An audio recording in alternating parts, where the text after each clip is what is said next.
What if I told you that the day my husband tried to destroy my life was actually the day I'd been quietly preparing for?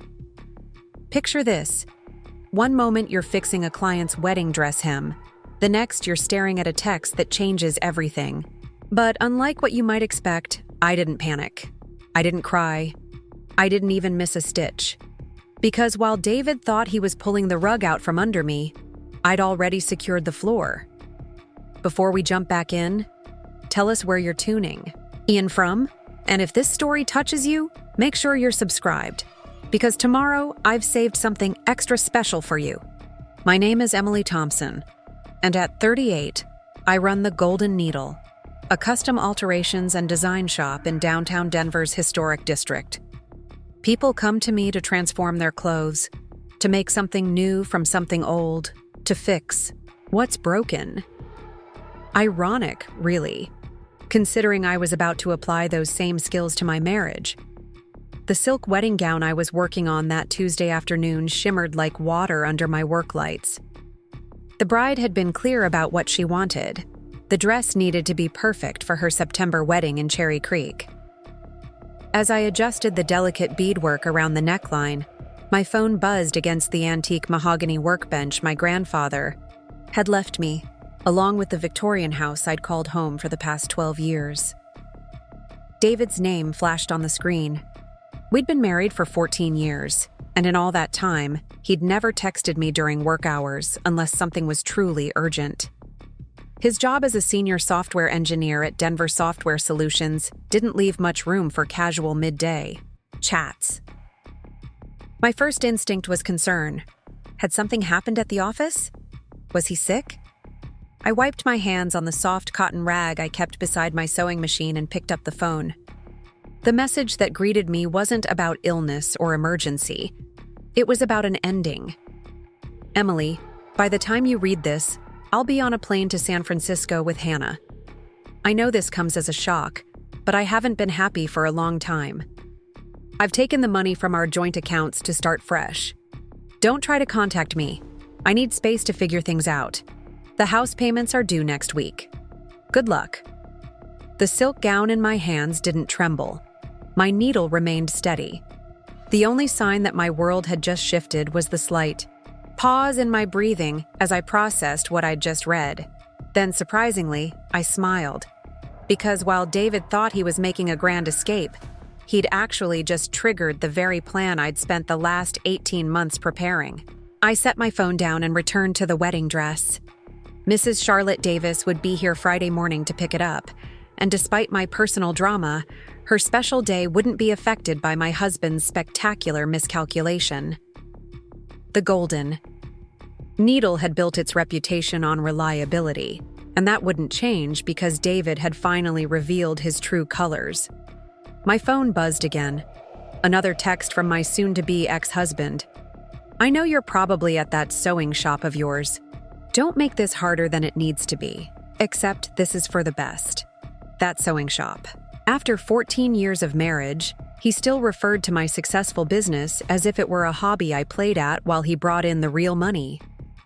The Golden Needle generated nearly twice his software engineer salary, but David had always had a peculiar blindness when it came to my success. It was part of what had tipped me off that something was wrong months ago. I walked to the front window of my shop, looking out at the late afternoon foot traffic on the tree-lined street. Denver's historic district hummed with the energy of small businesses and local artisans. My shop sat between the Copperpot bookstore and Martinez Family Bakery, establishments that had become like family over the years. These people knew me. They'd watched me build something from nothing, transforming a simple seamstress skill into a thriving custom design business. The irony of David's timing struck me as I watched a young couple pause outside my window, admiring the vintage-inspired evening gown I'd displayed that morning. He'd chosen to spring his escape the week before Fashion Week preparations really ramped up. September was always my busiest month, with custom pieces for Denver's social calendar and last-minute alterations for fall events. He'd picked the one time when I was guaranteed to be focused, productive, and surrounded by work that demanded precision. But then again, David had never really understood timing. or planning, or apparently his wife. I picked up my phone and typed a simple response. "Take care, David. Thanks for letting me know." Then I did something he probably hadn't expected. I blocked his number and returned to work. The wedding dress needed 3 more hours of detailed beadwork. I had 2 other pieces in various stages of completion: a mother of the bride outfit that required significant restructuring and a vintage Armani blazer that needed the shoulders brought in. Work was my sanctuary, and right now I needed the familiar rhythm of needle and thread to keep me centered while I waited for David's next move. Because there would be a next move. Men like David, who mistake planning for paranoia and confidence for control, always had a next move. They thought in chess terms, bold opening gambits followed by aggressive attacks. What they rarely anticipated was that not everyone played chess. Some of us played 3-dimensional chess, while others had moved on to entirely different games. I threaded a new needle with silk that matched the bride's dress perfectly. The afternoon sun slanted through my shop window, illuminating the industrial-grade sewing machines I'd invested in 5 years ago. Each piece of equipment had been purchased outright. No loans, no debt. The same couldn't be said for David's various ventures. His cryptocurrency trading, the Forex investments he thought I didn't know about, the sure-thing real estate deals that always seemed to fall through. Each one had eaten away at our joint savings while he assured me they'd pay off big someday. Someday had apparently arrived, just not in the way he'd imagined. My phone rang. Lisa Chen, my real estate agent and longtime friend. I'd been expecting her call. "Emily, I'm so sorry to bother you during work, but I got a very strange call from David about an hour ago. He was asking about the market value of your house and whether we could fast-track a sale. I told him I'd need to speak with you first since your name is the only one on the deed, and he got quite upset. Is everything all right?" I smiled as I secured another tiny pearl to the wedding dress. Lisa had helped me when I'd inherited the house 12 years ago. She'd been my agent when we'd considered selling to buy something newer, and she'd been there when I'd ultimately decided to keep it and restore it instead. She knew exactly whose name was on that deed. "Everything's fine, Lisa. David and I are separating, and he's apparently under some misunderstandings about our assets. Don't let him pressure you into anything. I'll call you later this week about some changes I need to make to my accounts." "Oh, Emily, I'm so sorry. If you need anything, I appreciate that. But honestly, I'm okay. Better than okay, actually." After hanging up, I realized my hands were completely steady. There was something almost meditative about the repetitive motion of beadwork while processing the end of a marriage. Each small stitch felt like securing something valuable, putting pieces back together rather than falling apart. The door chime announced a customer. Rebecca Martinez from the bakery next door, still in her flour-dusted apron, carrying a paper bag that smelled like fresh churros. "Thought you might need a pick-me-up," she said, setting the bag on my counter. David was in earlier, acting strange. Kept talking about new beginnings and fresh starts. Made me uncomfortable, to be honest. I accepted the churros with genuine gratitude. Rebecca had that sixth sense that comes from running a family business. She noticed things, remembered patterns, and had an uncanny ability to appear with sugar-laden comfort food exactly when needed. "Thanks, Rebecca. Yes, David and I are separating. He's decided to start fresh in San Francisco with someone from his office." Rebecca's expression darkened. "That skinny girl who was with him? Looked barely old enough to order wine. And he's leaving you for that?" She gestured around my shop, at the elegant pieces hanging on vintage dress forms, the custom sketches. Pinned to my design wall, the obvious success I'd built. "The man's an idiot." I laughed, surprising myself. "You know what? I think you're right."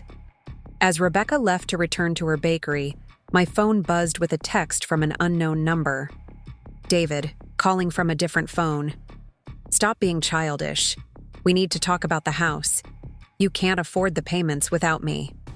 This assumption, that I couldn't afford my own mortgage on the house I'd inherited, with money from the business I'd built, perfectly encapsulated everything wrong with my marriage. David had spent 14 years believing his own narrative, that Emily needed him, that Emily's business was a charming sideline, that Emily couldn't possibly manage finances on her own. He was about to discover how wrong he'd been. I typed back, "From my shop's business number. The house is paid off, has been since last year. Thanks for your concern." I could almost feel his confusion through the phone. The house payments he'd been so carefully making each month, they'd been going directly into a renovation fund I'd set up. The beautiful Victorian needed constant care. New windows last summer, a roof repair in the spring, foundation work the year before. Preparing and narrating this story took us a lot of time, so if you are enjoying it, subscribe to our channel. It means a lot to us. Now back to the story. I'd learned early in our marriage that David had strong opinions about waste when it came to old house maintenance. So I'd simply automated his contributions to what he thought were mortgage payments while actually paying off the house with my own business profits. The texts came rapid fire after that. "That's impossible. We refinanced 3 years ago." "You're lying. I've seen the statements." "This isn't funny, Emily. I need that money for my fresh start." Hannah and I found the perfect apartment. We need the down payment from the house sale. I set the phone aside and returned to my beadwork. The wedding dress was nearly complete, each tiny crystal and pearl catching the afternoon light like tears that had been transformed into something beautiful. There was a metaphor there, but I wasn't ready to explore it yet. My business phone rang. James Baker, the attorney I'd consulted 6 months ago when David's behavior had become increasingly erratic and secretive. I'd asked him to prepare documents just in case. Now it was time to see if my preparation had been paranoid or prudent. "Emily, I just received an interesting call. Your husband apparently contacted a different law firm about expediting a divorce and division of assets. They reached out for professional courtesy, thinking we might want to coordinate.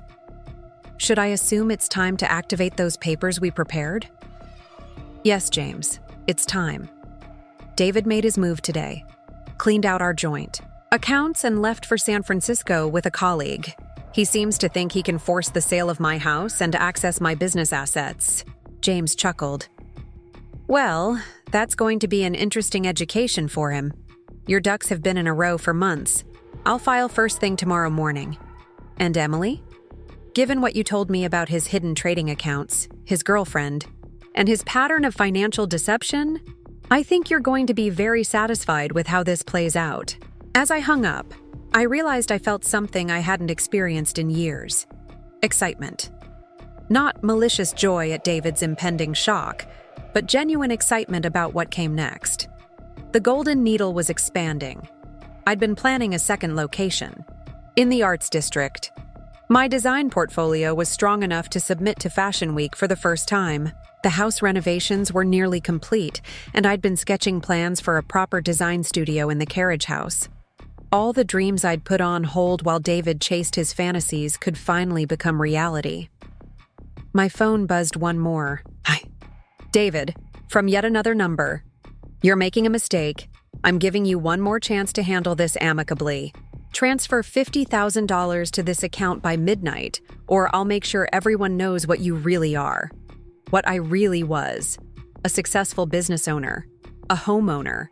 A woman who'd quietly prepared for the worst while hoping for the best. A person who understood that sometimes the most powerful response to betrayal isn't tears or anger, but calm, calculated action." I typed back, "David, I think you might be confused about who has leverage in this situation. I'll see you in court." Then I did something that felt wonderfully liberating. I turned my phone completely off, not just silent. The wedding dress was finished. The beadwork caught the light like captured stars, and Mrs. Davis would be thrilled. In the morning, I'd open early to accept a delivery of fabric for fall orders. Lisa Chen would handle any real estate nonsense. James Baker would handle the legal intricacies. For tonight, I had one more task. I opened the locked drawer in my workbench and pulled out a slim leather portfolio. Inside were documents that David had no idea existed: private account numbers, property deeds, business registrations, and detailed records of every suspicious financial transaction he'd made in the past 2 years. But those weren't the most important papers in the portfolio. At the very back, in a protective sleeve, was something David would truly appreciate if he were still the man I'd married 15 years ago. My acceptance letter to the Fashion Institute of Design and Merchandising, dated from 6 months ago. I'd applied in secret, planning to surprise him with the news that I'd been accepted into their master's program for luxury fashion design. Now, it would be a surprise for me alone. A fresh start that actually belonged to me. As I locked up the Golden Needle that evening, the setting sun painted Denver's mountains in shades of rose and gold. Tomorrow would bring lawyers and paperwork, shocked phone calls from David's family, and probably some tears I'd been holding back. But tonight, I would go home to my paid-off house, pour a glass of wine from my private collection, and plan my next design. Because while David thought he was writing the ending to our story, he'd actually just helped me turn the page to a much more interesting chapter. The next morning arrived with Colorado's signature crystal-clear blue sky, and I opened the Golden Needle at 7 instead of my usual 8. Early morning deliveries always gave me time to think, and today I needed that clarity more than ever. The fabric shipment from New York had arrived overnight. Rolls of silk, cashmere, and wool that would transform into fall wardrobes for Denver's fashion-conscious elite. As I signed for the delivery, my phone erupted with notifications. David had apparently spent the night testing every possible way to contact me. Email, Facebook, Instagram, even LinkedIn, as if professional networking would somehow make his demands more legitimate. Each message escalated in tone from confusion to anger to desperation, creating a digital trail that James would find extremely useful. The most recent message, sent at 4:17 a.m., read, "Emily, this is ridiculous. Call me immediately. The bank says you moved money around. Hannah's upset. We had plans." Hannah's upset. The 24-year-old marketing assistant was discovering that fresh starts require more than stolen funds and impulsive plane tickets. Real estate in San Francisco made Denver look affordable, and David's credit cards were apparently maxed out. Details I'd learned not from snooping, but from simple observation. When your husband of 14 years starts hiding his phone screen and paying cash at restaurants, the financial strain becomes obvious. I made coffee using the Italian espresso machine I'd installed in the shop's break room, a purchase David had called frivolous until he needed cappuccinos every morning. The ritual helped center my thoughts as I reviewed the legal documents James had filed an hour ago. Colorado had a 24-hour emergency response system for cases involving financial fraud and asset protection. By noon today, David would be served with preliminary injunctions preventing him from accessing any accounts connected to my business or properties. The door chimed at 7:30. Too early for customers, which meant either dedicated support or dramatic confrontation. I looked up to see Rachel Thompson, David's younger sister, standing uncertainly in my shop entrance. Rachel had always been the diplomatic one in his family, working in conflict resolution for the Denver School District. "Emily, I hope it's okay that I came. David called me last night, completely distraught. He says you're being vindictive, that you've hidden assets, that you're making this impossible. But the things he was saying, the way he was talking about you and this other woman." She shook her head, her usual professional composure cracked. I gestured for her to sit in the comfortable chair I kept for clients during consultations. "Coffee? Please." She accepted the cup with hands that trembled slightly. "Emily, in the 15 years since David married you, I've never seen you be cruel or unfair. But I've also never heard him speak about you the way he did last night. like you were some obstacle he'd finally overcome. The truth about family dynamics often emerges during crisis. Rachel had witnessed David's transformation over the years, the successful software engineer gradually becoming someone who dismissed others' achievements while inflating his own. His sister had seen the pattern, though she'd likely hoped it was temporary stress. "Rachel, how much did David tell you about our finances? About my business?" She stirred her coffee thoughtfully. "He always described the golden needle as your hobby, something that kept you busy while he handled the serious financial responsibilities.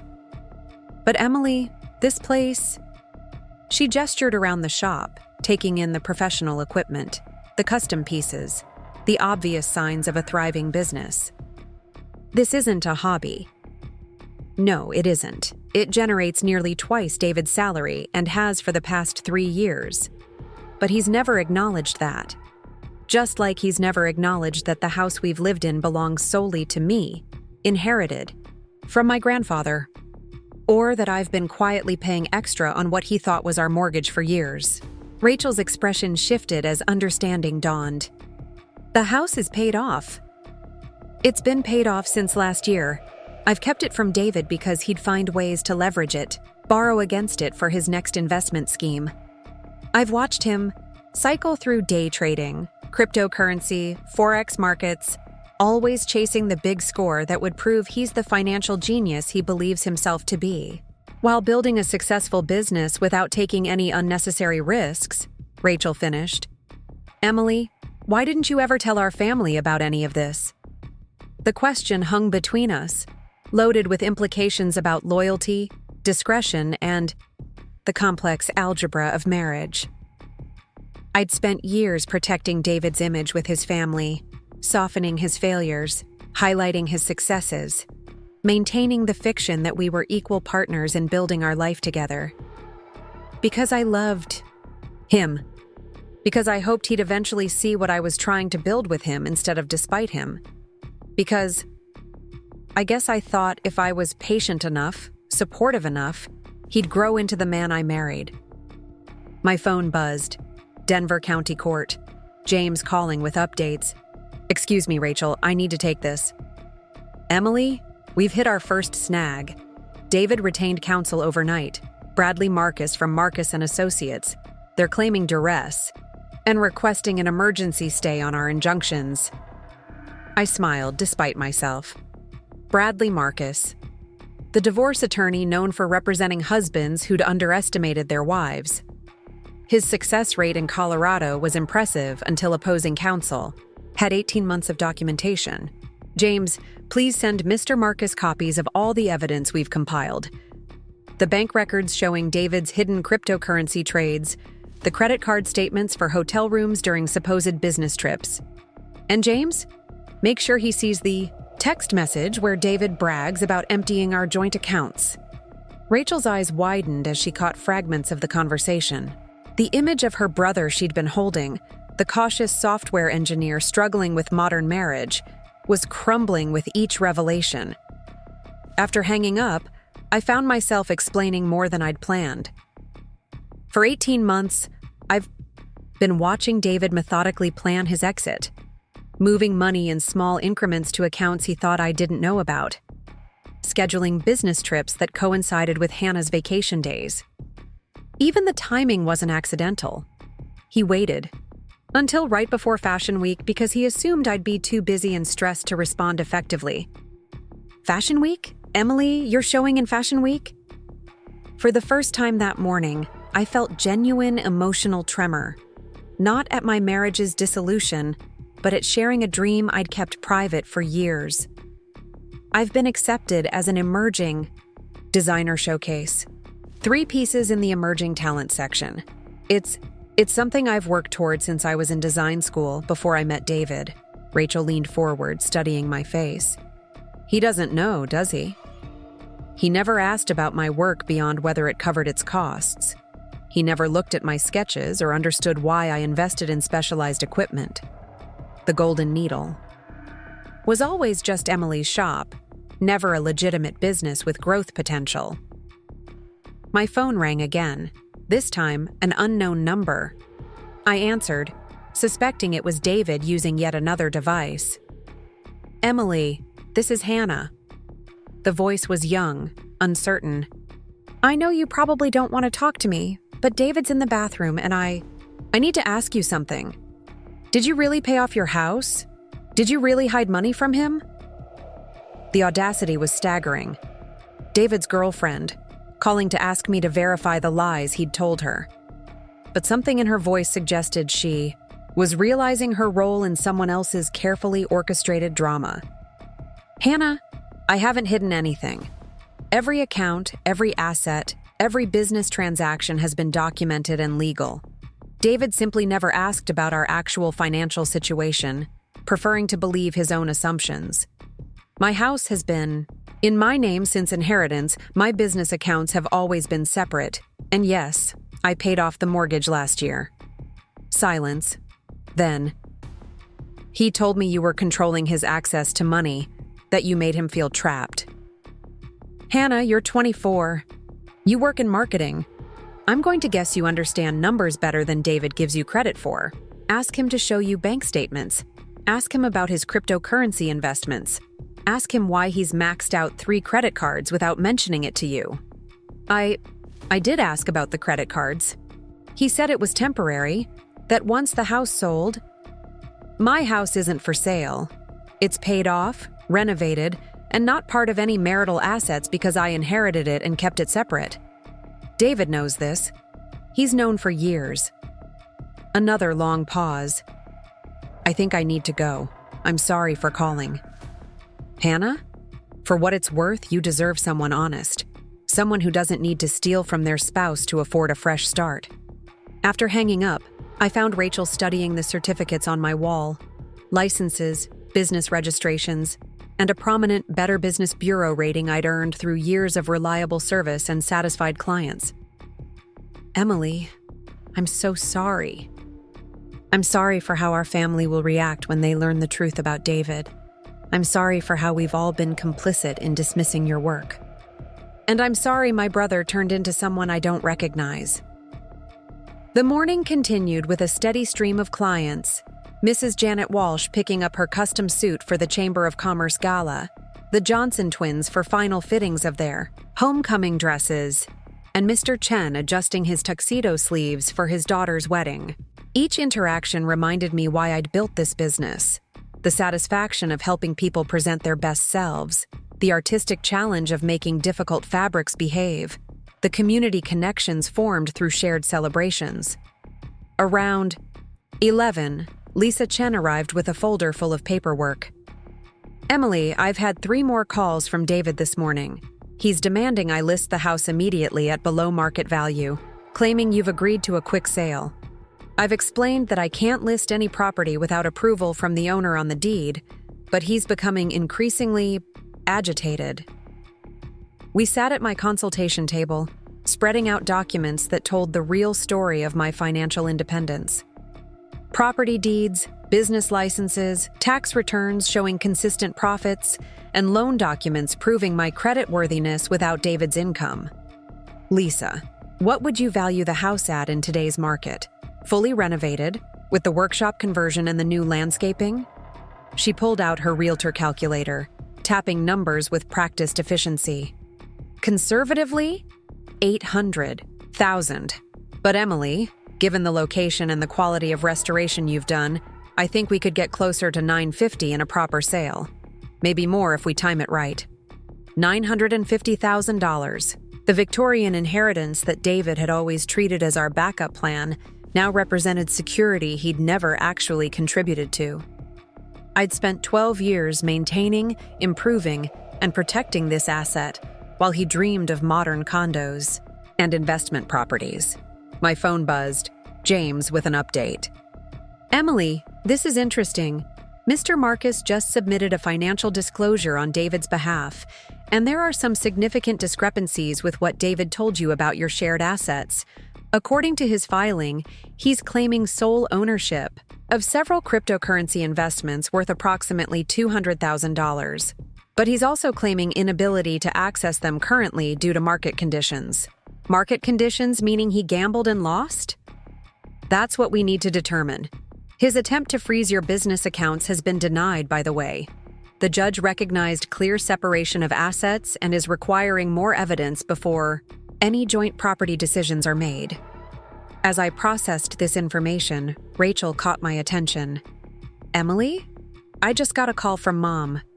David's there now, trying to pack up things from his old room. She says he's different. Angry in a way she's never seen. She's actually afraid to be alone with him. This wasn't the outcome I'd imagined. David's plan, clean exit, stolen funds, younger girlfriend, fresh start in California, had collided with reality. His cryptocurrency investments, the ones I'd suspected he'd hidden, had apparently suffered massive losses. The house he'd expected to liquidate was legally untouchable. The wife he'd dismissed as financially dependent had outmaneuvered him at every turn.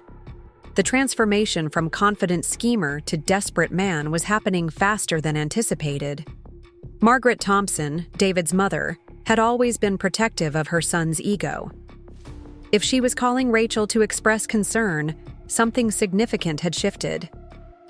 Rachel, does your mother know about Hannah? About the real reason David's leaving? No. David told her it was irreconcilable differences, that you'd grown apart, that it was mutual and amicable. Text your mother that I'm filing for divorce due to David's infidelity and financial fraud, that Hannah is 24, works at his company, and that he emptied our joint accounts to fund their escape to San Francisco. She deserves to know who her son has become. Rachel typed the message with shaking hands. Emily, what's going to happen to him? If everything you're saying is true, if he's lost money on those investments and can't access more, he'll have to face the consequences of his choices, just like anyone else. At noon, the lunch rush brought a welcome distraction. Downtown workers seeking alterations for job interviews, last-minute adjustments for weekend events, and consultations for custom pieces. The familiar rhythm of measuring, pinning, and planning provided structure while my personal world shifted beneath my feet. During a quiet moment, I found myself sketching, not client work, but designs for Fashion Week. 3 pieces that told a story of transformation: a business suit that converted to evening wear, a dress that revealed hidden layers of strength, and a coat designed to protect while showcasing beautiful inner construction. My phone rang, an unknown number, which I'd started answering only out of professional necessity. Golden Needle, this is Emily. It's me. David's voice, raw and strained. Stop playing games. You're destroying everything we built together. The audacity still surprised me. David, we haven't built anything together in years. You've been planning your exit while I've been building my business. You've been hiding assets while I've been protecting mine. There is no we anymore. Listen to me. His volume increased, control slipping. Hannah knows the truth now. She knows about her apartment not being available. She knows about my credit cards. She's angry with me, blaming me for misleading her. This is your fault. My fault that you lied to your girlfriend? My fault that you overextended financially? My fault that you tried to steal from our joint accounts? I didn't steal. That was our money. No, David. That was a small portion of our money that I deliberately left accessible to see what you'd do. The same way I've kept separate records of every suspicious transaction you've made for 2 years. The same way I've maintained my business accounts completely independent of your knowledge. The same way I've protected everything I actually own. Silence. Then quietly, you've been planning this. No. I've been preparing for the possibility that the man I married might make choices that would force me to protect myself. You're the one who's been planning, David, for 18 months, moving money, lying about trips, cultivating a relationship with someone 20 years younger. I just made sure your plan wouldn't destroy everything I've worked for. Emily, please, can we talk? In person? Without lawyers? Without Hannah? Without anyone else? Maybe we can figure this out. For a moment, I considered it. 14 years. Of marriage, even a failing one, creates habits of compassion. But then I remembered his text from yesterday. I've taken the money from our joint accounts to start fresh. Don't try to contact me. I need space to figure things out. Good luck. David, that chance ended when you emptied our accounts and ran off with your girlfriend. Talk to your lawyer. Make arrangements for your belongings. But understand that the life you're imagining, the one where you take half of everything I've built, that's not happening. After hanging up, I realized Rachel was still in my shop, having quietly observed customer interactions while processing her own family drama. She looked up from sketching in one of my sample design books. Emily, can I ask you something? When did you know it was over? Really over? I considered the question while adjusting a dress form. About a year ago, I found out David had convinced our tax preparer to file our returns separately without telling me. He said it was for tax benefits, but I later discovered he was claiming losses on cryptocurrency investments he'd never mentioned. That's when I realized he saw our marriage as separate entities competing for resources rather than a partnership building something together. And you prepared for this moment ever since? I prepared for several possible moments. David could have come to me with the truth. He could have asked for marriage counseling. He could have admitted his financial mistakes and worked with me to fix them. Instead, he chose deception, betrayal, and theft. I'm not responsible for his choices, but I'm responsible for protecting myself from their consequences. The afternoon brought an unexpected development. Bradley Marcus, David's attorney, arrived at the Golden Needle without appointment. In the world of high-stakes divorce proceedings, this was either a power play or a white flag. Ms. Thompson, Bradley Marcus, I represent your husband. He extended a business card I didn't accept. I'd like to discuss a potential resolution that could benefit both parties. Mr. Marcus, I have legal representation. Any discussion should go through James Baker at Baker & Associates. Of course. I'm simply here to clarify some misconceptions. Your business, for instance. My client seems to have underestimated its value and complexity. We're prepared to acknowledge that the Golden Needle remains your separate property in exchange for more realistic expectations regarding other assets. I studied his face.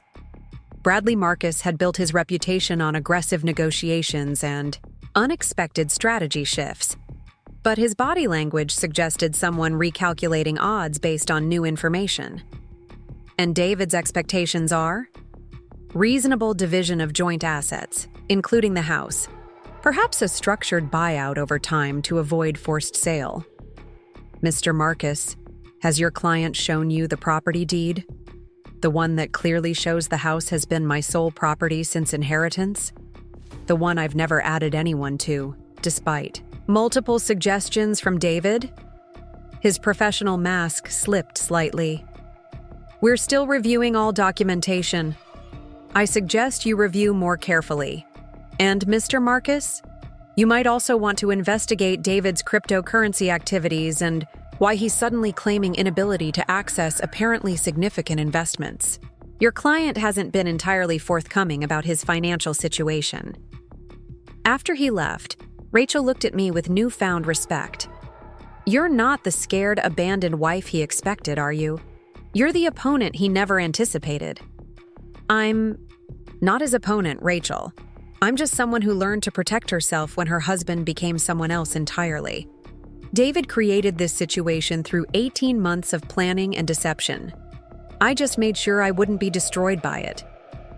As the day wore on, reality continued hitting David's carefully constructed exit strategy. His sister received updates from their mother. David had discovered his cryptocurrency accounts were worth $70,000 instead of $200,000. Hannah had left him at his mother's house and driven back to Denver. His attempts to book return flights to Denver kept failing due to credit card issues. By closing time, I had completed every alteration scheduled for the day, consulted with 3 new clients about Fashion Week pieces, and maintained normal business operations despite my personal earthquake. The last client was Mrs. Eleanor Fitzgerald, a regular who'd been coming to the Golden Needle for 8 years. "Emily, dear, I heard through the downtown grapevine that you're going through a difficult time. I want you to know that everyone here, the business owners, the regular customers, we all think you're remarkable. That husband of yours never appreciated what a treasure this place is." Community support felt like warm sunlight after cold. Fine. The small businesses of downtown Denver operated like an extended family. Rebecca from the bakery, the Chens from the herb shop, Eleanor and her book club ladies, they'd all witnessed my work, my dedication, my growth over the years. David had never integrated into this community, viewing my business relationships as trivial social obligations. As I locked up the Golden Needle that evening, I found myself standing where I'd stood 24 hours earlier, reading David's first text message. The silk wedding dress was ready for pickup. 3 new custom orders had been scheduled. Fashion Week preparations continued on track. My phone had been mercifully quiet for hours until one final message arrived. From David's number, but the tone suggested Hannah had written it. "Emily, this is Hannah. David gave me the full truth tonight, about the money, about the house, about everything you've been doing behind his back. I wanted to say thank you. Thank you for showing me who he really is. I'm driving back to Denver tonight. I hope we never meet again, but I respect what you did. I hope someday I'm as smart as you." I stared at that message for a long time. Part of me felt sympathy for Hannah, another woman who'd been caught in David's web of half-truths and grandiose promises. Part of me wondered if she'd truly learned the lesson, or if she'd repeat the pattern with someone else. Ultimately, I typed back, "Hannah, everyone deserves honesty in their relationships. I hope you find someone who values your intelligence and partnership equally. Good luck in Denver." Then I turned off my phone and walked home to my Victorian house, past the garden I'd struggled to maintain, the windows I'd restored, the foundation I'd strengthened. Not our house, my inheritance, my responsibility, my sanctuary. Tomorrow would bring lawyers and division of possessions. Fashion Week preparations would continue. The Golden Needle would open at 8 sharp, ready to transform fabrics and lives. David would have to explain to his family, his friends, his employer, and perhaps most difficult, himself, how his perfect escape plan had unraveled so completely. But tonight, I needed something simple. I opened a bottle of wine I'd been saving, not for a special occasion, but for this moment. The moment when preparation meets crisis and emerges as strength. As I sat in my kitchen, surrounded by walls I'd painted and fixtures I'd chosen, I realized something profound. David's betrayal hadn't broken me because nothing he took had been essential to who I'd become. The Golden Needle was mine. The business relationships were mine. The skills, the reputation, the community connections, all built independently of his support or acknowledgement. His text message yesterday had been intended as a death sentence for my life, as I knew it. Instead, it had been a starting pistol for the race I'd been training for without realizing it. In the morning, I'd wake early and open the shop. I'd finish Mrs. Davis's wedding dress just as promised. I'd continue building something real, something lasting, something that couldn't be stolen or diminished by someone else's insecurity or deception. For now, though, I'd sit in my paid-off house, in my inherited kitchen, sipping wine and planning designs that would transform not just fabric, but my own future. The future David thought he could cash out of was actually just beginning. His mistake had been assuming that love meant dependence and that security was something he controlled. My advantage had been understanding that strength comes from preparation and that true security is something you build for yourself. The courthouse steps echoed with my heels as I walked toward the imposing granite building where 16 years of shared history would be formally dissolved. 3 days had passed since David's spectacular miscalculation. 3 days during which his grand strategy had collapsed like poorly constructed seams under tension. I carried a leather portfolio containing documents that would reshape both our lives, though only one of us had truly understood what was at stake. James Baker met me in the marble lobby, his expression carrying the satisfied confidence of a chess player who'd spotted checkmate 12 moves early. "Emily, before we go upstairs, you should see this." He handed me his phone displaying a text exchange from that morning. Bradley Marcus, David's attorney, requesting an emergency conference. Call with concerning new information about his client's financial situation. Concerning how? I already suspected the answer. My quiet investigation over 18 months had uncovered layers of deception David hadn't even admitted to himself. David filed 3 separate bankruptcy petitions in different states over the past year. All were withdrawn before processing, but the applications exist. He also has outstanding loans with 2 private lenders who've made this very difficult to trace. James paused, consulting his notes. "Emily, his debt might exceed $400,000. $400,000. While I'd been building equity and saving profits, David had been constructing a pyramid of debt that would soon topple. The house he'd expected to claim half ownership of represented far more to him than fresh start money. It was his escape from financial ruin. "There's more," James continued as we moved toward the elevators. "Hannah filed a police report yesterday evening. She claims David pressured her to open a new credit card in her name, promising to pay it off once your assets were liquidated. The balance is already at $15,000. The pattern became clear.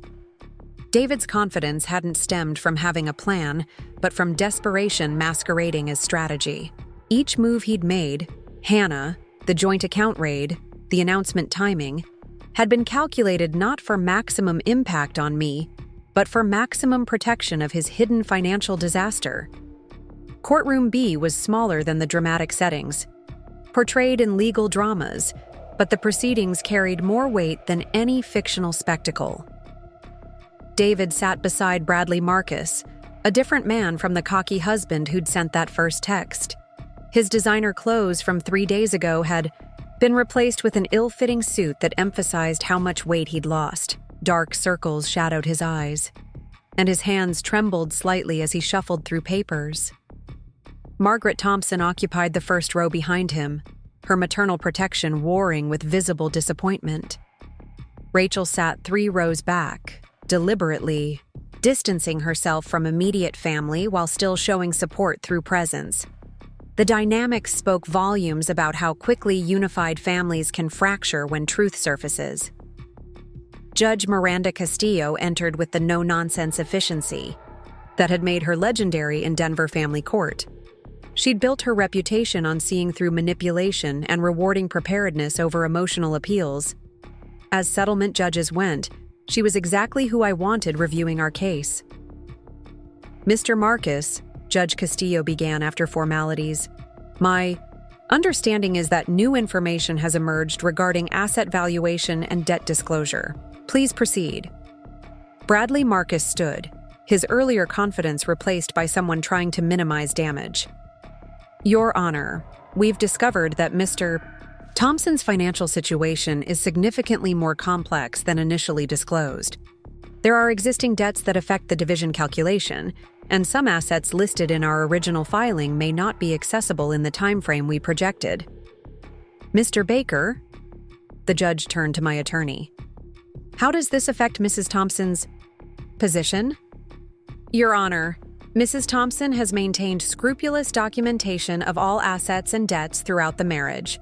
Our review of Mr. Thompson's financial activities reveals a pattern of concealment that actually strengthens our client's claim for separate asset protection."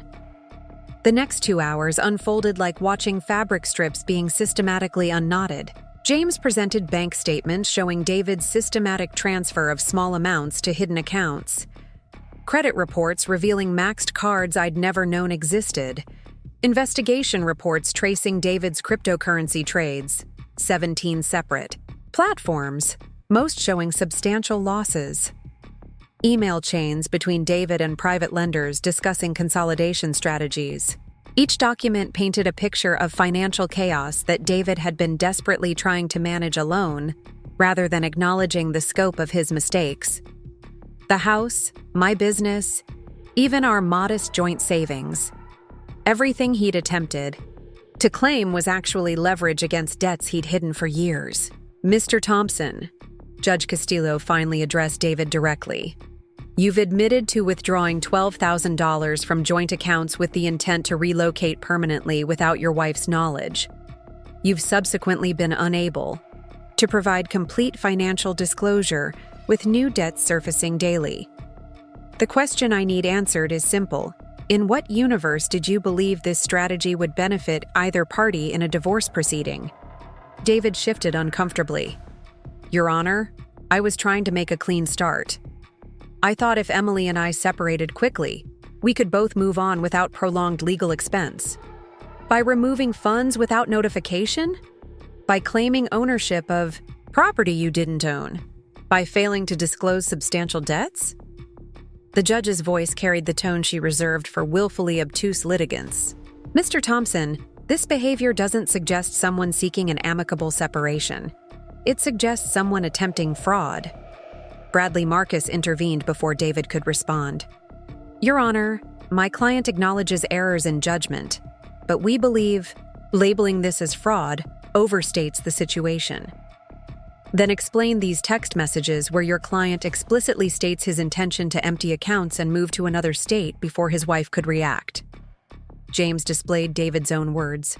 On the courtroom screen, the casual cruelty of his messaging, his jokes about taking money, the timeline showing months of planning, everything David had put in writing became evidence against him. During recess, I noticed Margaret Thompson attempting to speak with her son. Their heated whispers carried fragments. "Never knew about debts. Hannah told me what you promised. Disappointed in who you've become." David's mother, who'd spent 48 hours defending her son's actions, now confronted the scope of his deception. Rachel approached me near the water fountain. "Emily, I've been reviewing court documents with financial literacy from my nonprofit work.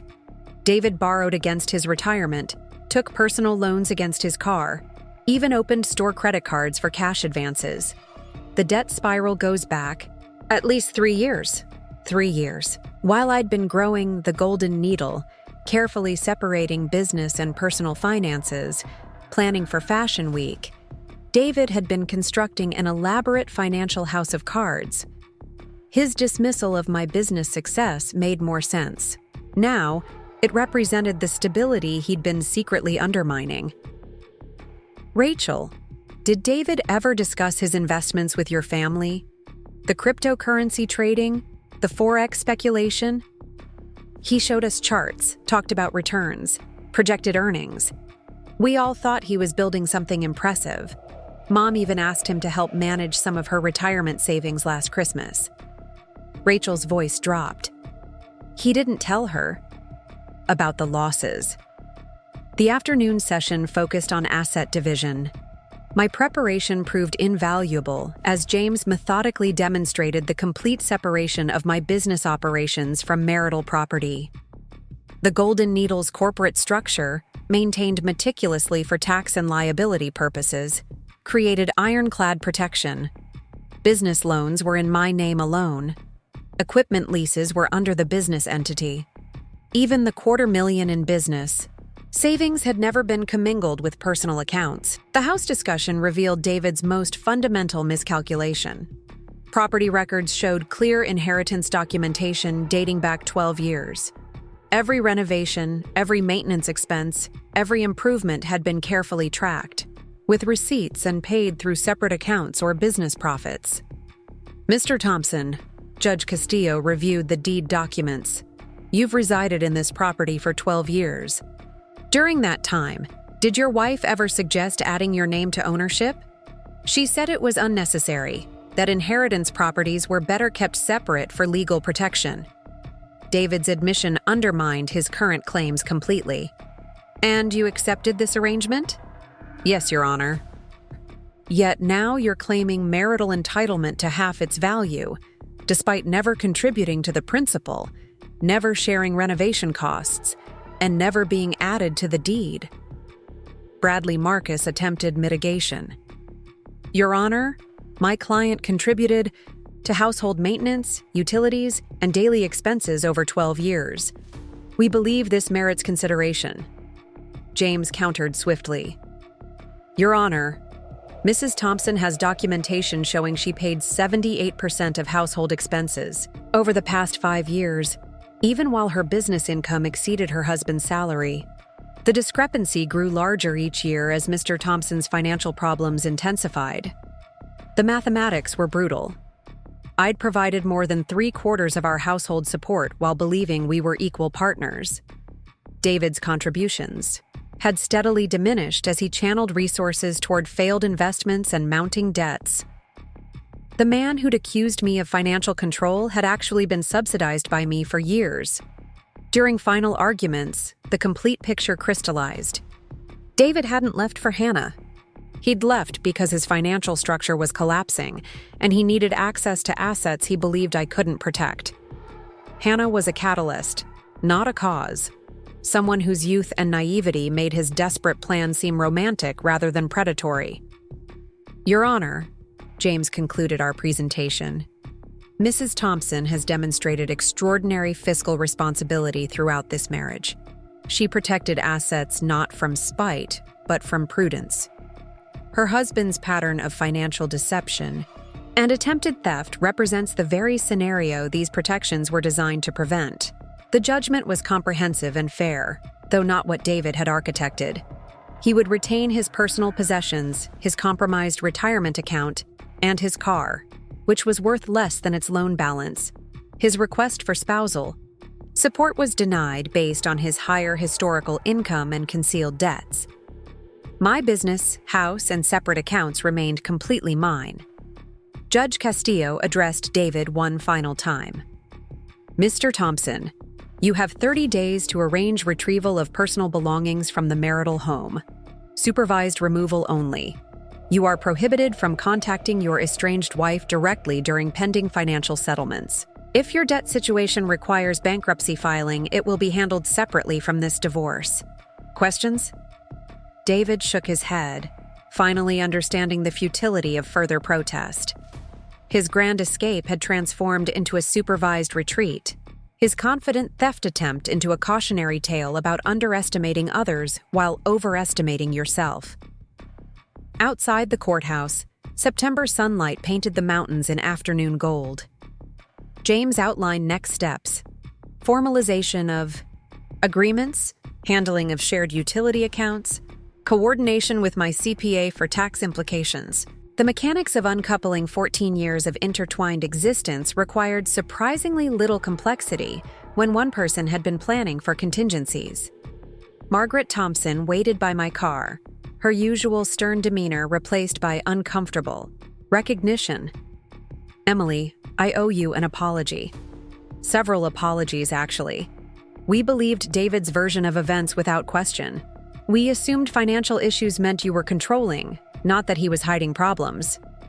Margaret, family loyalty is understandable. You couldn't have known the extent of his deception. But I should have asked more questions. 35 years of raising children teaches you to recognize when something doesn't add up. I chose not to see it. She paused, looking toward the courthouse.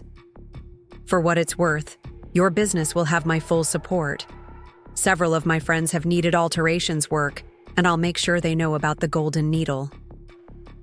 This unexpected alliance felt more significant than legal victory.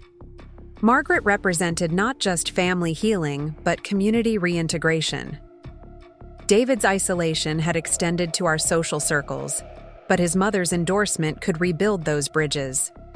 My phone buzzed with a message from David's college friend Mike, someone who'd distanced himself from our marital drama. Emily, just heard about court results. David borrowed $5,000 from me last month, claimed you'd blocked his access to funds. I'm starting to understand the real situation. Sorry for believing him. Hope we can reconnect sometime. People had. been choosing sides based on limited information. David's narrative, controlling wife forcing desperate husband to extreme measures, had found sympathetic ears among those who'd never examined supporting evidence. Now, reality was spreading through networks faster than his original lies.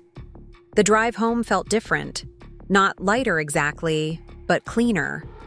Like when you finally repair a persistent thread pull in expensive fabric. The damage is resolved, but the work ahead remains. The golden needle needed attention, Fashion Week preparation couldn't pause for personal drama, and several client pieces required finishing before Thursday's uptick. Inside my workshop, surrounded by familiar tools and ongoing projects, I found unexpected peace. David's belongings were boxed in the garage, ready for his supervised pickup. His presence had been systematically removed from spaces that had confused our identity as separate individuals. The house felt larger somehow, or perhaps less contested. I spread out 3 Fashion Week pieces on my cutting table. Each told its story through design, transformation, resilience, and emerging strength. The business suit that converted to evening wear had gained additional detailing over the past days. Stress and creativity sometimes intertwined in surprising ways. My phone rang. An unknown number, which I now answered cautiously but professionally. Golden Needle, Emily speaking. Ms. Thompson, this is Detective Maria Gonzalez with the Denver Financial Crimes Unit. We've been investigating several cases of identity theft and credit fraud potentially connected to David Thompson. Would you be available for a brief interview regarding any unusual financial activities you've observed? Financial crimes investigation. The scope of David's problems extended beyond personal debt and marriage dissolution. His desperation had apparently led to activities that warranted police attention. Detective, I'm happy to cooperate. However, my attorney James Baker should be present for any formal questioning. Can we schedule something for tomorrow? Absolutely. Ms. Thompson, I want you to know that several women have reported similar patterns of behavior. You're not alone in this situation, and your documentation may help other cases. After hanging up, I realized David's story would become cautionary tale material studied by others. The confident software engineer who'd dismissed his wife's business, acumen while secretly spiraling into financial crime, his attempt to steal my security had exposed him to criminal liability beyond civil divorce proceedings. The evening passed quietly with simple pleasures, proper tea, uninterrupted work, and planning sessions without tension. Fashion Week. Preparation required final alterations and presentation planning. The 3 showcase pieces represented not just design evolution, but personal transformation. Margaret Thompson called around 8, her voice carrying maternal concern redirected toward appropriate targets. Emily, I've been thinking about what happened today, about everything we learned. Would you be free for coffee sometime this week? I'd like to discuss how our family might make amends for enabling David's behavior for so long. We scheduled coffee for Thursday, acknowledging that family relationships would need rebuilding after truth emerged. Margaret's recognition of enabling patterns suggested deeper healing than simple apologies. Tomorrow would bring police interviews, more client work, and continued Fashion Week coordination. David would begin his supervised property retrieval, experiencing firsthand the difference between ownership and occupancy. His sister might visit again, working through family dynamics complicated by revelation. But tonight, in my Victorian workshop, surrounded by the tools of transformation, I felt something beyond relief or victory. I felt the quiet strength that comes from preparation meeting crisis and emerging intact. David's grand exit strategy had collapsed, not because I'd sabotaged it, but because I'd maintained boundaries he'd never respected. The silk wedding dress hung on its form, perfectly completed for Mrs. Davis's special day. Beside it, my Fashion Week pieces represented my future. Designs that told stories of women who understood their own strength before crisis tested it. Tomorrow's challenges would find me ready, not because I'd anticipated betrayal, but because I'd built something too solid to be easily undermined. In the morning, the Golden Needle would open at 8 sharp. Clients would arrive seeking transformations for their most important moments. Life would continue with the steady rhythm of work that had sustained me through uncertainty. David's plan to restructure my existence had instead clarified what mattered: community, creativity, and the security that comes from building rather than taking. His final text had indeed changed everything, just not in the direction he'd intended. My grandmother's house stood stronger after withstanding storm. The business she'd inspired me to start grew precisely because I'd separated its foundation from someone else's instability.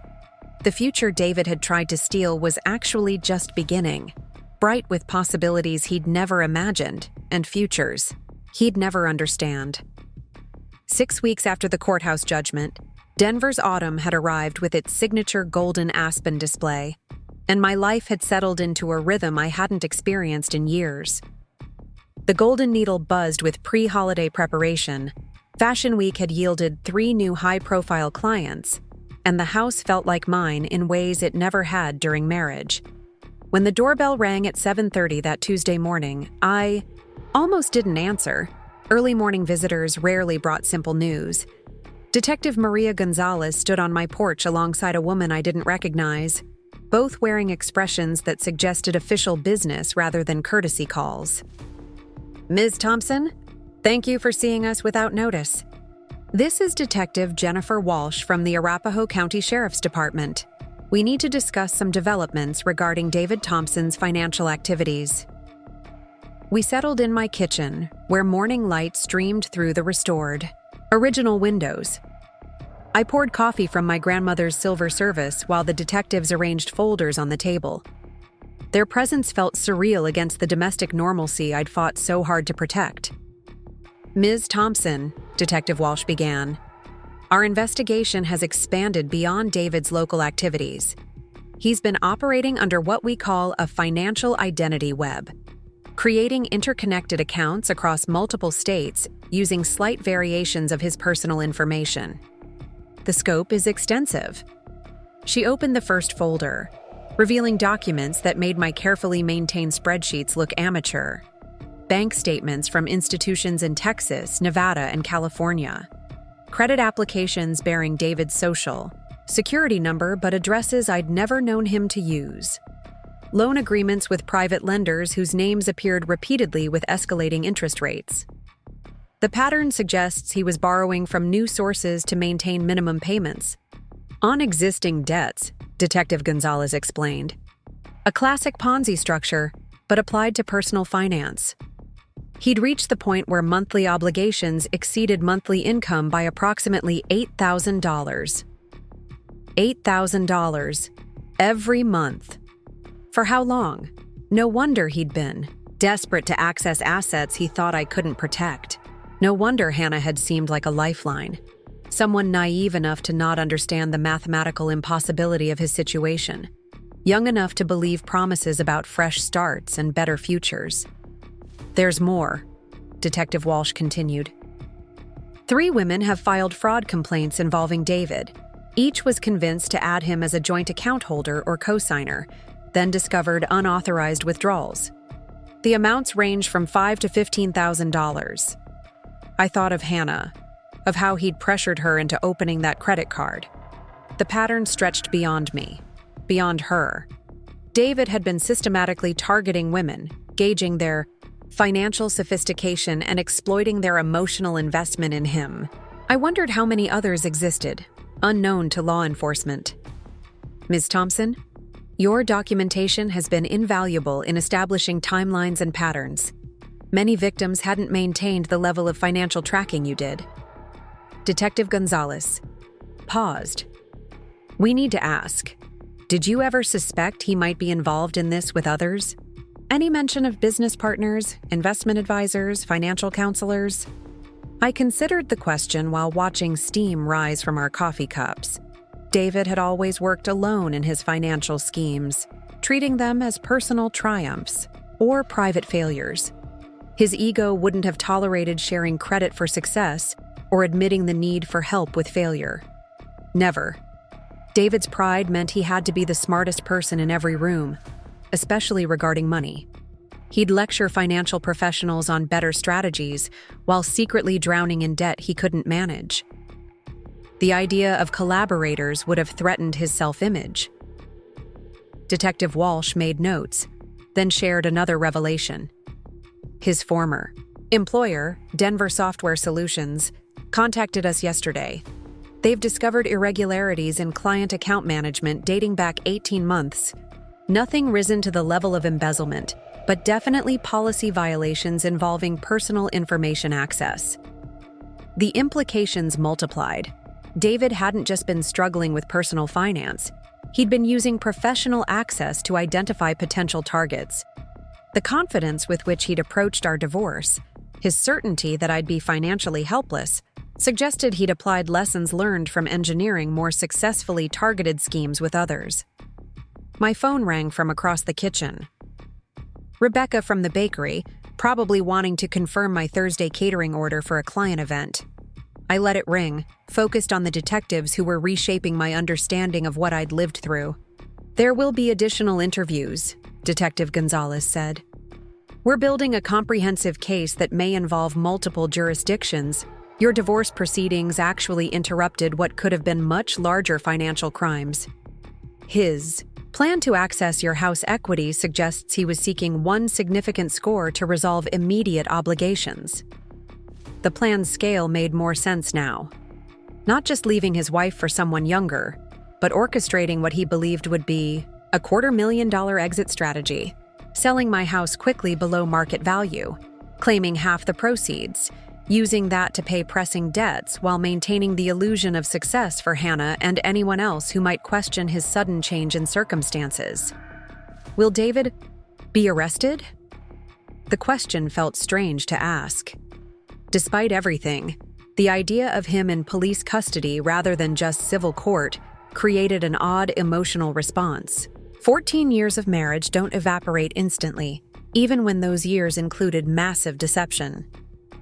We're building toward formal charges, but the time frame depends on several factors. He's currently released on his own recognizance pending investigation completion. Given the multi-state nature of the offenses, federal authorities may become involved. Federal authorities. David's ambitions had apparently exceeded his competence by a factor neither of us had imagined. I thought of his careful presentation to Hannah, his confidence in manipulating her financial naivety, and wondered if he'd been practicing on others before attempting his grandest scheme. Is it useful for me to maintain any documentation or observation? I asked, feeling simultaneously responsible to justice and eager to move forward without being further involved in David's legal consequences. Actually, yes, Detective Walsh handed me her card. If he attempts contact, particularly about financial matters, we need to know. His pattern suggests he's not done trying to find ways to resolve his debt crisis. Desperation makes people predictable in some ways, dangerous in others. After the detectives left, I sat in my kitchen processing layers of revelation. The man I'd married had been operating a complex web of financial deception that extended far beyond our marriage. My careful protection of assets hadn't just saved me from his specific betrayal, it had prevented me from becoming another victim in a pattern of deliberate financial predation. The house phone rang. My landline, which I maintained for the shop but rarely used personally.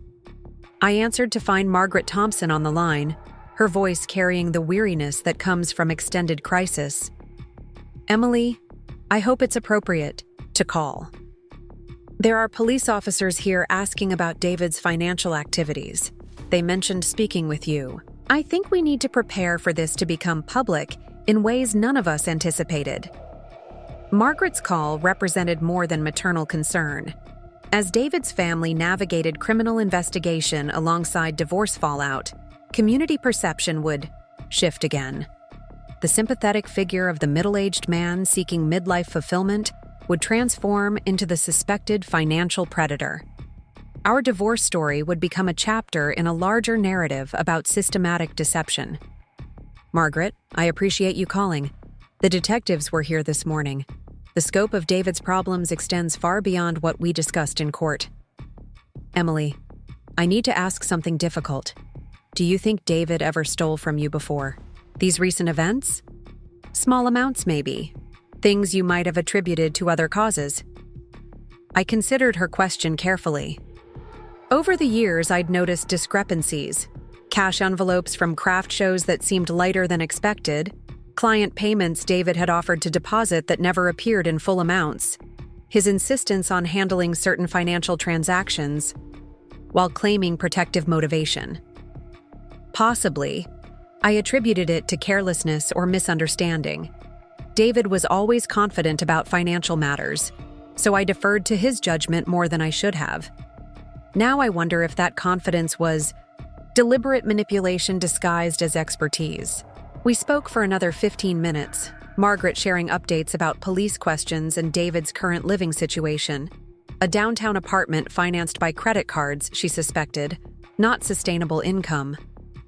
The mother who defended her son was now helping law enforcement understand patterns of behavior she'd observed but previously dismissed. Work provided necessary distraction from morning's disruptions. The Golden Needle had 3 major projects requiring attention: custom designs for the governor's holiday gala, final alterations for a society wedding, and prototype development for my Fashion Week follow-up collection. Each demanded precision that left less mental space for contemplating David's criminal trajectory. Around noon, Lisa Chen appeared with lunch and a proposition. Emily, I know this might seem premature, but I've been thinking about your workshop space in the carriage house. With your business expanding, have you considered teaching?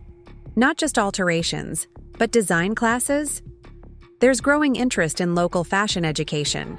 Teaching hadn't occurred to me, but as Lisa outlined her vision, small workshops for aspiring designers, specialized sessions for advanced alterations, community education through creative arts, something clicked. The Golden Needle could evolve beyond service-based business into educational enterprise. The carriage house, fully renovated but underutilized, offered perfect space for expanding operations. I have contacts at the community college. They're looking for partnerships with local businesses for continuing education programs. Given your unique skill set and the growing interest in sustainable fashion, Lisa spread community college. Brochures across my cutting table, her real estate expertise transitioning smoothly to business development consultation. The afternoon flew past in creative planning, interrupted by client consultations. Mrs. Eleanor Fitzgerald brought 5 garments, needing alterations for an upcoming cruise. The Chen family requested custom outfits for their son's medical school graduation. Normal business operations that reminded me why I'd built this company in the first place, helping people present their best selves during life's significant moments.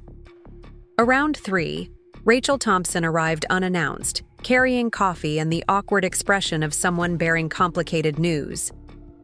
Emily, I hope you don't mind the interruption. I need to tell you about a conversation I had with Hannah yesterday. We moved to the consultation area, away from clients who might overhear. Rachel's continued involvement in her brother's drama suggested layers of family responsibility I hadn't previously considered. Hannah contacted me through Facebook, asked if we could meet. She wanted to return something to our family, a watch that belonged to our grandfather, which David had given her. Apparently, he'd taken it from Mom's safe during his last visit home. The theft of family heirlooms added another dimension to David's desperation. Not content with attempting to steal from me, he'd also taken from his own mother. The small betrayals, accumulating into a pattern that law enforcement was now documenting as criminal enterprise.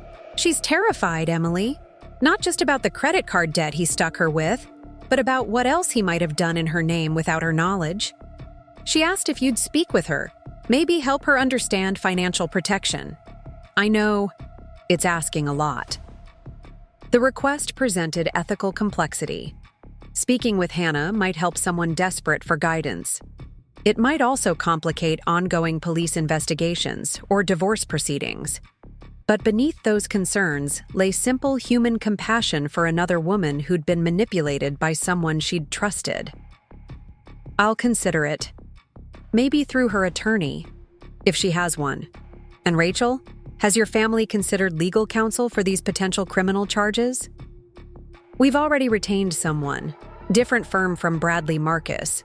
Obvious conflict of interest there. Mom's more worried about other potential victims we don't know about.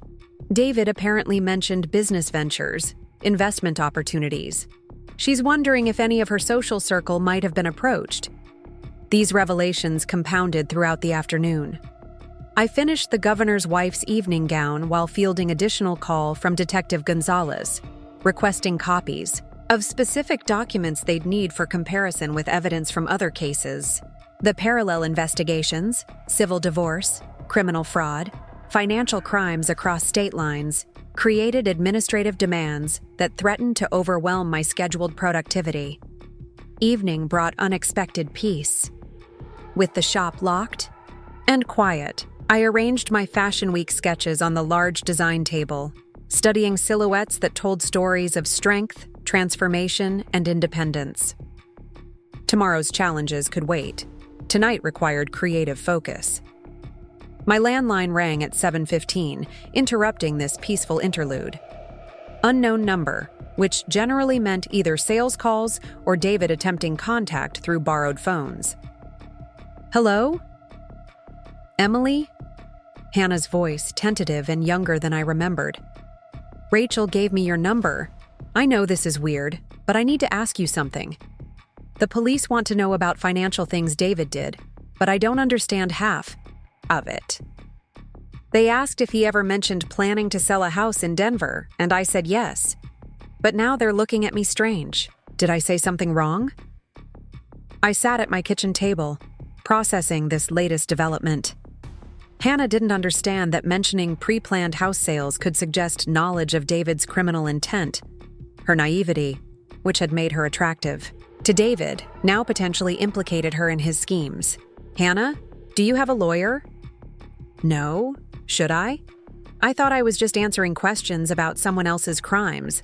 The detectives seemed nice. They said they just wanted my timeline of events. Red flags everywhere.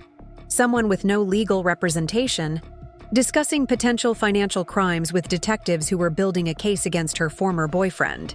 Good intentions creating dangerous situations. Hannah, please don't answer any more questions without an attorney present. That's not admission of guilt, it's basic protection. When David made promises about selling the house, about accessing money, about fresh starts in California, those conversations might be evidence the police need, but you need professional guidance about how to discuss them. I can't afford a lawyer. I used my savings helping David these past weeks, and the credit card he asked me to get is already maxed out. I'm actually sleeping in my car some nights to save money. The scope of Hannah's victimization became clearer. Not just emotionally exploited, but financially devastated by someone who'd promised security while delivering the opposite. Public defenders could help, but she needed guidance about that process. Hannah, let me give you contact information for a legal aid organization that specializes in financial crime victims. They'll help you understand your position without cost. And Hannah, don't feel guilty about wanting protection. You're not responsible for David's choices. We talked for another 20 minutes, her questions revealing how systematically David had manipulated her understanding of our separation. According to him, I'd hidden money he was entitled to, prevented him from accessing his investments, emotionally abused him through financial control. Classic manipulation tactics designed to maintain victim loyalty while pursuing dangerous schemes. After hanging up, I poured wine and contemplated the web of destruction David had created. Multiple women across multiple states, family theft, employer policy violations, systematic fraud, all orchestrated by someone who'd shared my bed for 14 years, someone who'd kissed me goodbye on countless mornings before heading to work, where he apparently spent time identifying potential victims. My phone buzzed with text from Rachel. Thanks for talking to Hannah. She called Mom crying, but grateful for the legal aid information. We're all processing how much we didn't know about David. How did you know to protect yourself? How had I known? Not through special insight or paranormal intuition. Simply through maintaining boundaries David had always tested, keeping documentation he'd dismissed as unnecessary, protecting assets he'd wanted to combine for efficiency. The same careful habits that had preserved my business through economic downturns had inadvertently protected me from someone who'd become dangerous without my conscious recognition. Thursday morning brought local news coverage that confirmed my suspicions about public scrutiny. Denver software engineer under investigation for multi-state financial fraud, read the Chronicle's online headline. The article mentioned patterns of deception spanning multiple years, affecting multiple victims, with investigation ongoing. My name wasn't mentioned. Small mercy in complicated circumstances. The Golden Needle's phone rang constantly that morning, though half were media requests easily deflected by referring to my attorney. Regular clients remained supportive, some explicitly stating their continued loyalty despite any unpleasantness with your ex-husband. Denver's small business community operated with protective solidarity that surprised me with its strength. Lisa Chen arrived mid-morning with expanded plans for the teaching initiative, plus valuable perspective on media management. Emily, I've handled property disputes that drew unwanted attention before. This will pass, but meanwhile, we should use the downtime productively. People respect someone who maintains professional focus during adversity. We spent 2 hours developing workshop curriculum outlines, defining target demographics for different class levels, and discussing facilities modification needed in the carriage house. Practical planning offset media circus and criminal investigation, stress effectively. Detective Walsh called around 1 o'clock with updates that simultaneously resolved and complicated the situation. Ms. Thompson, we've arrested David Thompson this morning on charges of wire fraud, identity theft, and racketeering. The investigation has expanded to 3 states, involves at least 7 confirmed victims, and includes your former neighbor, Linda Morrison. Linda Morrison, who'd lived 2 doors down for 8 years, who'd borrowed my hedge trimmers last summer, who'd mentioned having coffee with David while I was at work. Another neighbor, another victim in the expanding circle of David's crimes. The arrest means formal proceedings begin. You'll likely be called as witness for the prosecution, though your case is somewhat peripheral to the core fraud charges. We wanted you prepared. As witness for the prosecution, the phrase carried weight beyond its legal definition. Standing in court again, this time not for divorce but criminal proceedings. Reciting evidence I'd gathered, describing patterns I'd observed, potentially facing cross-examination about why I'd maintained such extensive documentation if I truly trusted my husband. That evening, after another productive day balancing regular work with crisis management, I found myself returning to the Fashion Week drawings. 3 pieces told their story of resilience through fabric and form. But now I understood they told my story more literally than I'd realized while creating them. The business suit that converted to evening wear represented transformation under pressure. The dress with hidden structural reinforcements showed strength that wasn't immediately visible. The coat designed to protect while revealing beautiful inner construction demonstrated how defensive measures could coexist with aesthetic integrity. Tomorrow would bring more questions, more revelations, probably more complications as David's criminal activities continued unraveling. Fashion Week was still weeks away. My business needed daily attention, and new opportunities like the teaching initiative required time and planning. But tonight, in my Victorian house that had survived another storm, surrounded by tools that had sustained me through unimaginable circumstances, I felt something beyond relief or justice. I felt vindication for every boundary maintained, every record kept, every instinct trusted despite his dismissiveness. David had planned his escape for 18 months, constructing elaborate lies about his true financial position while attempting to frame my careful habits as controlling behavior. He'd tried to steal my security while hiding a lifestyle that required stealing from multiple victims simultaneously. In the end, his plan had succeeded in some ways. We were divorced. He'd left Denver. He'd attempted his fresh start with Hannah. But the consequences he'd tried to avoid through theft and manipulation had simply followed him, complicated by criminal charges and expanded investigation. His attempt to control narrative and outcome had failed, not because I'd prevented it, but because truth has ways of surfacing despite careful deception. Tomorrow's challenges would find me prepared, not through paranoia or pessimism, but through the same practical habits that had sustained my business and protected my home. The golden needle would open promptly, clients would receive excellent service, and my life would continue with purpose beyond tracking someone else's destruction. David's story was becoming Denver Police Department case file material.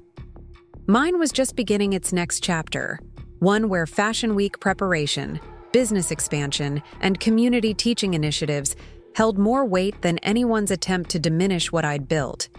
The future he'd tried to steal was still mine to create. 9 months later, Denver's Fashion Week was nearing its second day when my phone rang during the pre-show rush.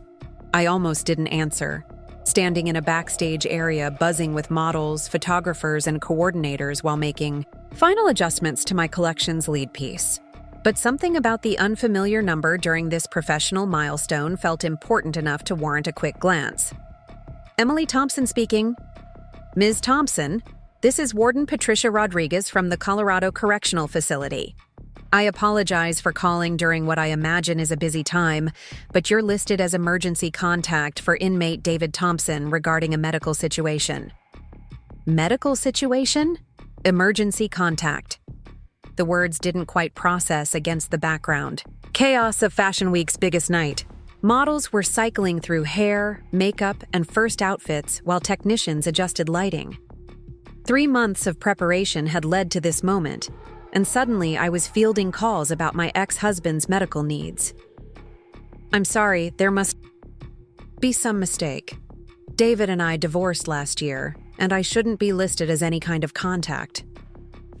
According to our records, you were never removed despite the divorce filing. Mr. Thompson suffered a cardiac event approximately 2 hours ago.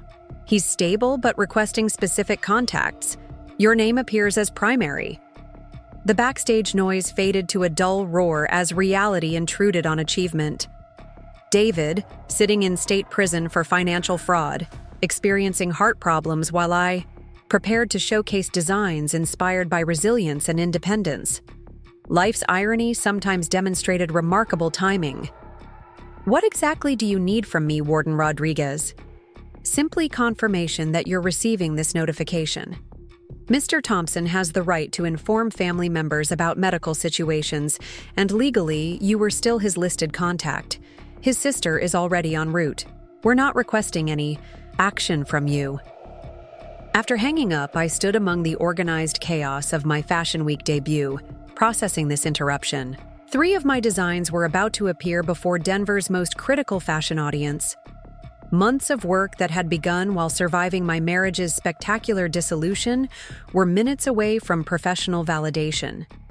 And David, thousands of miles away in minimum security prison, had experienced a health crisis that somehow still connected us through bureaucratic oversight. Emily, 5-minute places. Your models are moving to staging.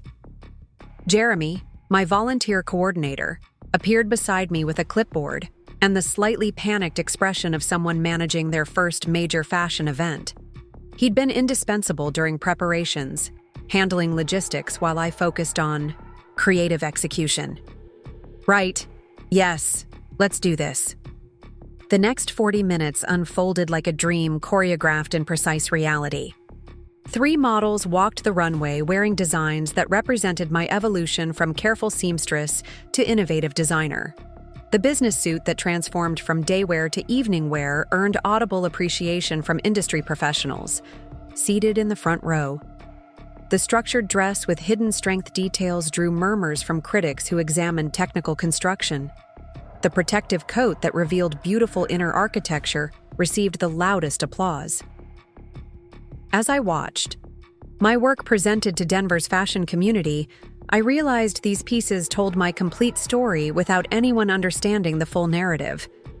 Transformation under pressure, strength that wasn't immediately visible, protection that enhanced rather than concealed beauty. Each garment represented lessons learned through the most difficult year of my life. Backstage, after my segment concluded, champagne appeared, and congratulations flowed from fellow designers, industry professionals, and supporters who'd followed the Golden Needle's expansion. Lisa Chen materialized with photographer contacts.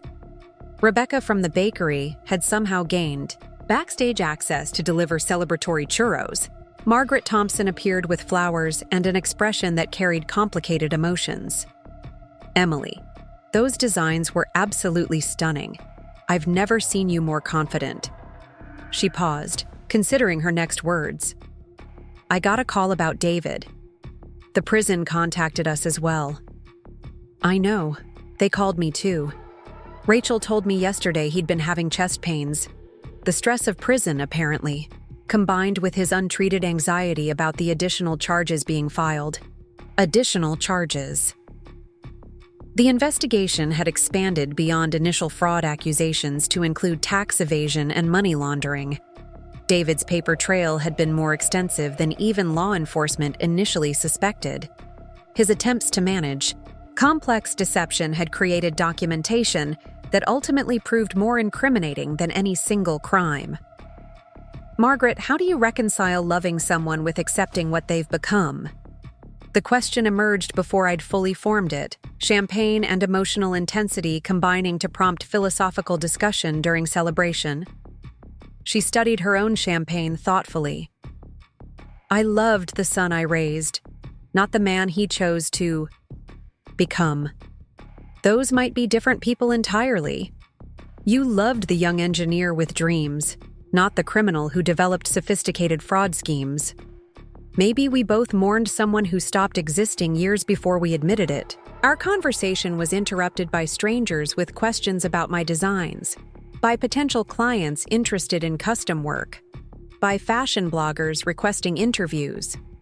The professional momentum of successful Fashion Week debut pulled me back into more immediate concerns. 2 hours later, after official events wound down and industry parties beckoned, I found myself at the Golden Needle, having changed from Fashion Week glamour back to everyday normalcy. The shop felt peaceful after adrenaline intensity, filled with completed work, ongoing projects, and the organized clutter of thriving business. My phone displayed 17 missed calls, countless text messages, and 3 voicemails. Most were, "Congratulations" from people who'd attended the show. 2 were from Rachel, with updates about David's condition, stable but requiring cardiac catheterization in the morning. 1 was from James Baker, with news that felt oddly timed. Emily, congratulations on Fashion Week. I'm calling because we've received interesting information from the prosecutor's office.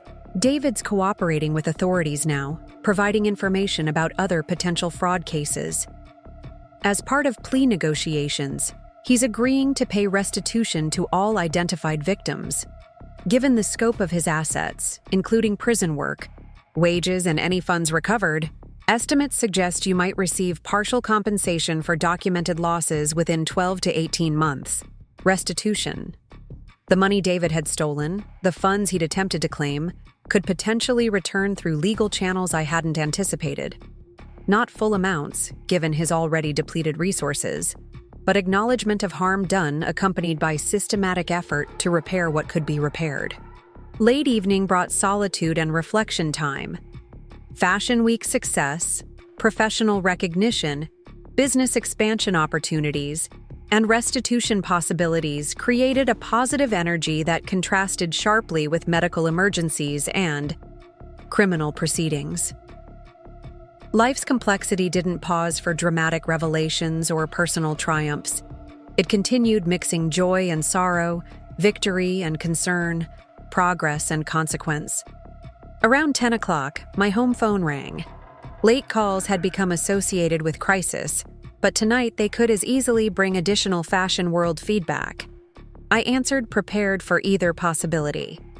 "Emily, this is Hannah." Her voice carried maturity that hadn't been present during our previous conversations. "I'm calling because I thought you should know. I visited David today. The prison allows supervised visits for people on his approved list." Hannah visiting David surprised me less than her reaching out to share the experience. Their relationship had imploded spectacularly, followed by legal complications requiring separate attorneys and financial counseling for her to escape complete ruin. Her continued connection to David suggested complexities I hadn't anticipated. "How is he, beyond the obvious health concerns?" "Scared. Remorseful in ways I hadn't seen before. He asked about you specifically, wondered if you'd achieved Fashion Week success despite everything he'd done. I told him yes, that I'd followed local coverage and seen pictures. He cried, 'Emily, real tears about real regret.'" Regret. After months of legal battles, investigative revelations, and personal rebuilding, David had apparently reached genuine understanding of damage inflicted. Prison medical emergency had perhaps catalyzed recognition that mortality and legacy demanded honest accounting. "Hannah, why are you telling me this? We've both moved past David's influence, haven't we?" "Because tomorrow they're doing his heart procedure, and there's risk. Real risk. Despite everything, despite knowing he used me terribly, there's part of me that still cares. I thought maybe you understood that complexity. The ability to hate choices someone made while still recognizing their humanity." She was right. 14 years of marriage created emotional archaeology that criminal proceedings couldn't completely excavate. I could celebrate his legal consequences, while still recognizing the person he'd been before fear and entitlement corrupted better instincts. We talked for another half hour, Hannah sharing insights about David's current mindset and her own healing process. She'd completed community college courses in accounting, understanding finances better now than during their brief, destructive relationship. She'd moved past victim identity into survivor resilience, though occasional panic attacks still reminded her of David's manipulation. After hanging up, I returned to Fashion Week planning. Tomorrow's schedule, media interviews, networking opportunities that could elevate the Golden Needle's profile nationally. Success demanded forward focus, not emotional backwards exploration of closed chapters. The next morning arrived with Colorado's signature blue sky optimism. Fashion Week's second day promised more exposure, more connections, more potential for business expansion. I opened the Golden Needle early to handle rushed alterations for other designers, a service that demonstrated community solidarity within creative industries. Around 9, Detective Gonzalez called with updates that officially closed multiple investigative loops. "Ms. Thompson, I wanted you to know that David Thompson's cooperation has led to identifying 2 additional fraud rings operating similar schemes. His testimony will help prosecute cases affecting nearly 20 victims. Given this cooperation and his medical situation, prosecutors are recommending reduced sentencing in exchange for continued assistance to victims." Reduced sentencing meant David might serve 18 months instead of 3 to 5 years. Justice, balanced with practical considerations about restitution, cooperation, and medical needs. The system wasn't perfect, but it was attempting proportional response to complex criminal circumstances. "Detective, what happens with the victims who never maintained documentation like I did? People who trusted completely and kept no records?" That's where David's cooperation becomes especially valuable. He's providing detailed information about accounts, transfers, and communications. Combined with banking records we've subpoenaed, many victims will have stronger cases than they initially believed possible. Midday brought Fashion Week obligations that required complete professional focus, panel discussions about sustainable fashion design, networking lunches with buyers from major retail chains, media interviews about inspiration sources and future design direction. Questions that demanded articulate responses about creative process without referencing personal trauma that had inadvertently fueled artistic evolution. "What inspired your Fashion Week collection?" asked reporter number 3 in what felt like an endless sequence of similar conversations. The transformation theme seems particularly strong. Life teaches us that strength often develops through unexpected challenges. My designs explore how protection and beauty can coexist, how structures that seem restrictive can actually create freedom for expression. Fashion reflects our evolving relationship with the world around us. Generic answers that avoided specific personal narrative while remaining truthful. Professional interviews demanded carefully managed revelation, enough authenticity to connect with audience, enough privacy to maintain personal boundaries. Late afternoon brought news that shifted everything again. Rachel calling with update that demanded attention despite Fashion Week momentum. "Emily, David's surgery went well this morning, but he asked to speak with you specifically. The doctor says he's insisting on closure conversations before any sedation for recovery. Would you consider a phone call? 5 minutes? He claims there are things he needs to say." 5 minutes of conversation with someone who'd orchestrated massive betrayal while experiencing medical vulnerability. The request seemed manipulative even in cardiac crisis, typical of David's emotional strategies. Yet refusal could create regret if outcomes proved worse than expected. "Okay, 5 minutes, but on speakerphone with you present, Rachel. I'm not navigating emotional manipulation alone." 20 minutes later, sitting in the Golden Needle's back office while clients browsed spring collections, I heard David's voice through speakerphone, weaker, but recognizably him. "Emily, thank you for taking this call. I know I lost any right to your attention, but there are things I need to acknowledge. David, you have maybe 3 minutes of my time. Say what you need to say." "I stole from you. Not just money. I stole years when I dismissed your work, undervalued your contributions, treated your careful planning as paranoia. I stole confidence. Every time I minimized your success to protect my ego. The money was just symptom of larger theft. Recognition of emotional harm alongside financial impact suggested genuine insight rather than manipulative apology. Prison time plus medical crisis had apparently created space for reflection David hadn't allowed himself during freedom. "I spent months watching your businesses grow, documenting my fears rather than supporting your achievements. I sabotaged opportunities because your success highlighted my stagnation. When I started stealing, from joint accounts, from Hannah, from neighbors, I told myself you'd never notice, that careful records were evidence of distrust rather than wisdom. David, you developed sophisticated systems for defrauding multiple people across several states. That wasn't isolated decision-making. That was methodical planning directed at individuals you'd identified as financially vulnerable. Yes. Simple acknowledgement without justification. I became someone who targeted women systematically. Someone who exploited trust professionally constructed through personal relationships. The engineer who solved problems became someone who created crises for others to absorb."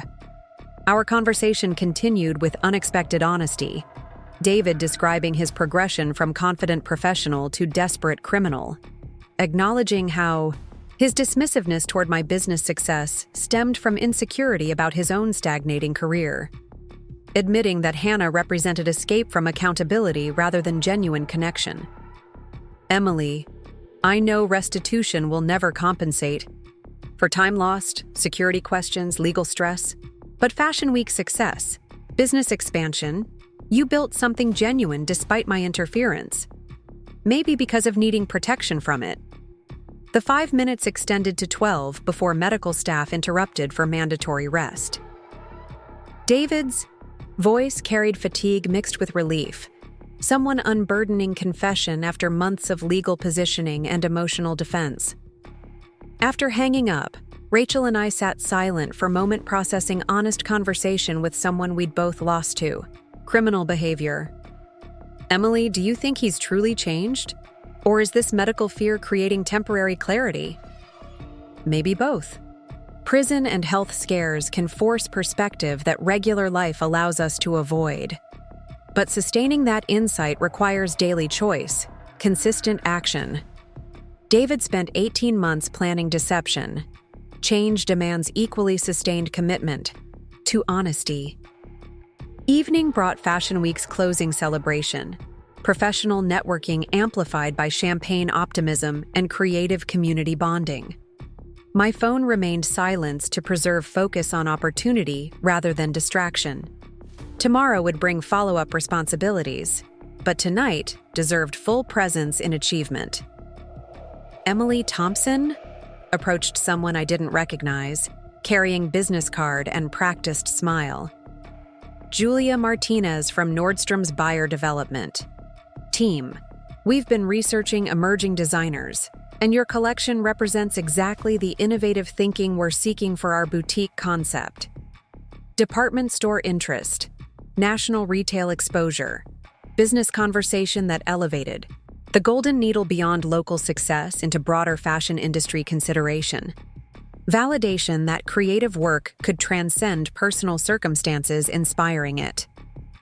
2 hours of networking, creative discussions, and potential collaboration planning created professional exhaustion that felt gloriously productive.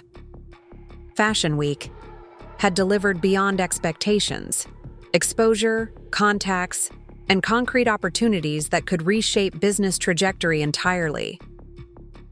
Driving home past midnight, I reflected on life's capacity for simultaneous joy and sorrow, success and loss, closure and continuation. David recovering from heart surgery while facing continued prison time. Hannah rebuilding her life with hard-earned financial education. Community support that had sustained the golden needle through personal crisis, elevated it through professional achievement. My Victorian house welcomed me with original woodwork reflecting streetlight, gardens that had survived another season, spaces that contained history of comfort and conflict. Tomorrow would bring fashion world follow-up, potential retail contracts, and possibly more updates about David's recovery or legal proceedings. But tonight, sitting in my kitchen with herbal tea and sketches for fall collection, I felt completion. That had nothing to do with revenge or justice. David's attempt to steal my security had instead clarified its foundations. His dismissal of my work had pushed me toward achievements he'd never anticipated. His betrayal had revealed strength I'd cultivated without conscious intention. Fashion Week success, business expansion, community recognition, these represented growth beyond anyone's attempted diminishment. David's story had become footnote in Denver's criminal justice records. Mine continued with designs that spoke to resilience every woman could recognize, whether or not they'd experienced dramatic betrayal. The final piece of my Fashion Week collection had included hidden stitching that spelled out words visible only under specific lighting. Strength reveals itself. Tomorrow's fashion critics might notice this detail, might understand symbolism, without knowing its source.